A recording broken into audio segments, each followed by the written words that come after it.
It's the summer of 2014, and you're at your mother's workplace.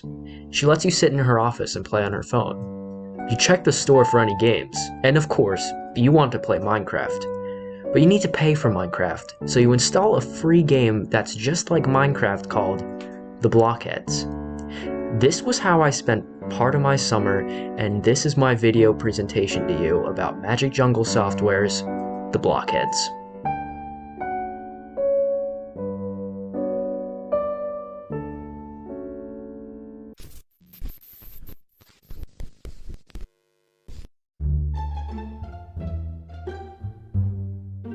Now, taking a look at their website, Magic Jungle, aka the overly ambitious indie game developer, is based out of New Zealand, and he's been making games for over 15 years, so he's a little like an OG kind of way. But I don't think he's been too active recently, so there's not too much info about this person actually. But one of the main reasons why people know him is because he is in fact the creator of the Blockheads.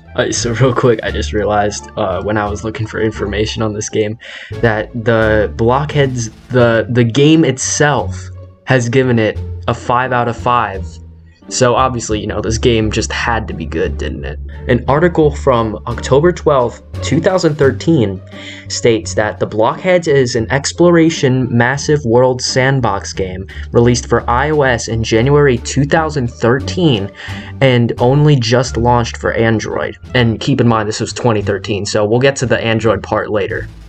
To date, it has had over 7 million downloads on iOS, which in under a year is very impressive, by the way, considering that this is only 2013, and has a passionate and growing fan base, rarely dipping below 100,000 daily active users since its launch 9 months ago. And if you take a look at the media that was around for the Blockheads back then, you know that this game peaked around 2013 to 2014, as the views for this game and the interest really peaked around that time, because as you can see, the views were really high for these old Blockheads videos. This was the Blockheads video with the most views that I could find, having over 800k for a solo indie developer game. This was some pretty impressive stuff, but unfortunately the numbers ended up falling very quickly, and I'm going to discuss that right now.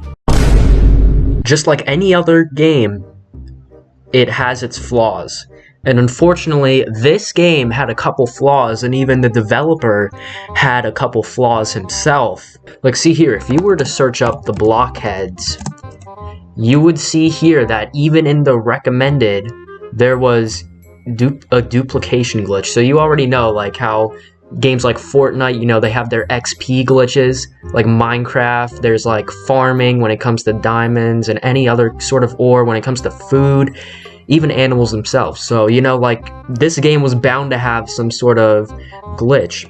So if we look here to the duplication glitch, there are so many just glitches in general. Like, you look at these, like, if you just were to search up duplication glitch, look at all these videos that were just like coming to pop up. Even one of the most popular Blockheads content creators himself made a duplication glitch video, so obviously that got a good amount of attention in the Blockheads community. Now, you may be asking me, Geeky Gamer, like, what is so substantial about this duplication glitch? Like, you see, the thing here is that very small games, just like the Blockheads, they kind of have like a pay to win sort of thing, but not, you know what I mean? Like, if you pay, then you can continue to keep going and you'll get like perks and stuff, and you could get like revives and stuff. And the currency in this game was called time crystals, and basically if you played long enough and stuff like that, I don't really remember how it works anymore, but all I know is that if you played the game a lot, you would earn time crystals.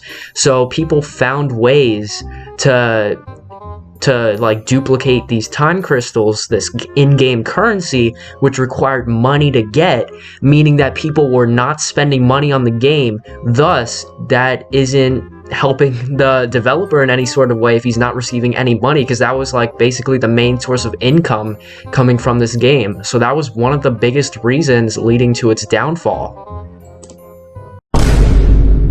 One of the reasons why the Blockheads probably ended up falling out is because Android, you know how Android is. There are lots of people that have Android-powered smartphones, and obviously they have Google Play. And eventually, the community manager of the Blockheads and Google Play didn't have an agreement, and they had failed negotiations, thus ending up with the Blockheads being taken off of the Google Play Store. And this would really affect the Blockheads, as not only was it no longer on Android phones, but more people couldn't see it now because it's not on the store anymore. So that really drew away a lot of its players at the time. When it comes to the Blockheads, really, you know how lots of games are, you know, like you'll play them for a while and then it eventually gets repetitive and then people just don't play it anymore because they get bored. This is how the Blockheads probably ended up not being as popular as it used to be. And even if you take a look at their server, on the servers are like, the online modes are the most popular, and those only have like 30 players on at a time. So really, the only way you can track the daily average players is by the servers, and so far, really, the daily average is only 30 players compared to over what used to be 100,000 players on per day.